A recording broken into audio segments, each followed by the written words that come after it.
The movie opens in the bedroom of a woman who has recently overdosed. Her young daughter enters her room and witnesses her mother's body laid among the mess. In the present day, the daughter Rose Cotter is a therapist and going about her day at work. She deals with a maniac patient named Carl. He continuously mutters about people dying and that he is going to die. Rose attempts to confront him, but Carl continues with his episode. Rose then receives a call for an appointment with a young woman named Laura Weaver. When Rose meets her, Laura is distressed after a recent incident where she witnessed her professor bludgeon himself to death. Since then, Laura claims to have been seeing an evil presence that takes the form of others. After turning away from Rose and looking back, Laura begins panicking and freaking out.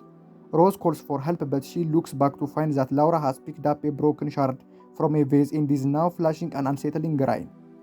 Laura slashes her throat before help arrives, leaving Rose in shock. Rose speaks to two detectives, one of whom is her ex Jewel, for details on the event. She explains what she saw and also talks to her boss, Dr. Morgan Daisy. Later, Rose goes to her home that she shares with her fiancé Trevor and their cat Mustache. Rose and Trevor go to dinner with Rose's sister Holly and her husband Greg. But Rose is so traumatized from Laura's suicide that she snaps at Holly when she chastises Rose about forgetting Holly's son Jackson's upcoming birthday. Rose attempts to go back to work and move on. She receives a call from Holly as they both apologize for the argument, and Holly asks Rose to at least get Jackson a birthday gift. While they talk, Rose looks out the window and appears to see what looks like Laura in the distance. When Rose walks by Carl's room, he is seen with a disturbing smile like Laura and begins to repeatedly tell Rose, "You're going to die."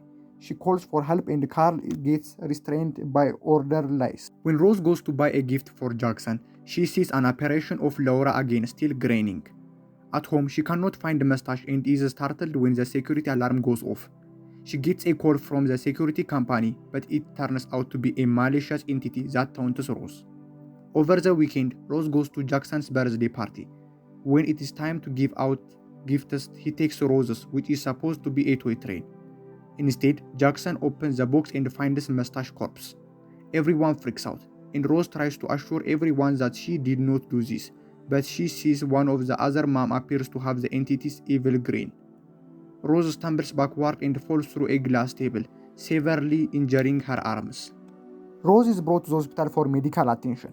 Morgan visits her after becoming aware of her episode and suggests she take time off work.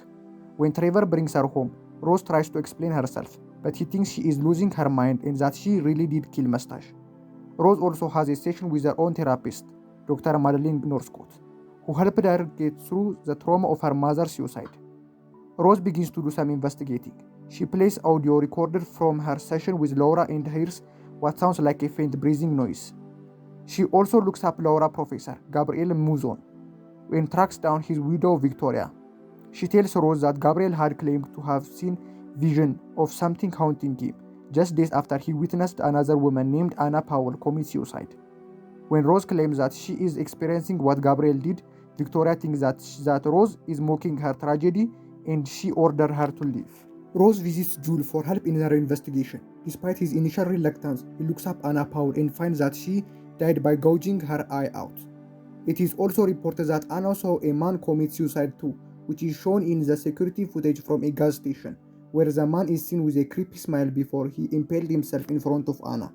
When Rose returns home, she finds that Trevor has called Madeline to provide a house call session since they are concerned for Rose's mental state. Rose snaps at Trevor, saying that he is more concerned with how she is going to make him look, leading to her storming out and breaking up with him. Rose also goes to visit Holly in an attempt to explain herself about the birthday, but Holly will not forgive Rose and says that she is spiraling like their mother did. Rose fires back that Holly never attempted to be there for their mother and that she had to take care of her until the end. Rose goes back to her car and appears to see Holly walk back to her, but it is just the entity haunting her. Jewel escorts Rose to a prison where she meets the sole survivor of the curse, Robert Talley. He tells Rose that the entity latches itself onto people's trauma and spreads itself to new victims. Each of the victims witnessed a suicide and they become the next victims. So Robert kills someone to prevent the entity from killing him. When Rose tells him that she cannot kill anyone, Robert freaks. out and thinks that Rose brought the entity with him, forcing him to be restrained. Rose goes back to home and tries talking to Madeline, seeing her at home on her accord. This turns out to be the entity in disguise, since Madeline calls her for real moments later. The entity, as Madeline, grins at her and says Rose's time is coming. Fearing she has no choice, Rose drives to her jaw with a knife. She goes into the building and finds Carl's room, where she goads him into freaking out.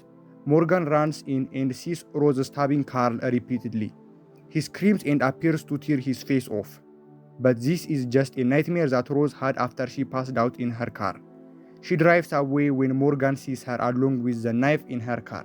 Rose calls Jules and tells him that she has to isolate herself in order to stop the entity from spreading to anybody else.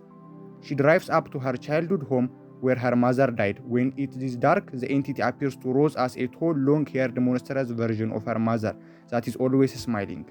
Rose expresses her anger toward her mother for how she behaved due to her illness and how she never got the help she needed.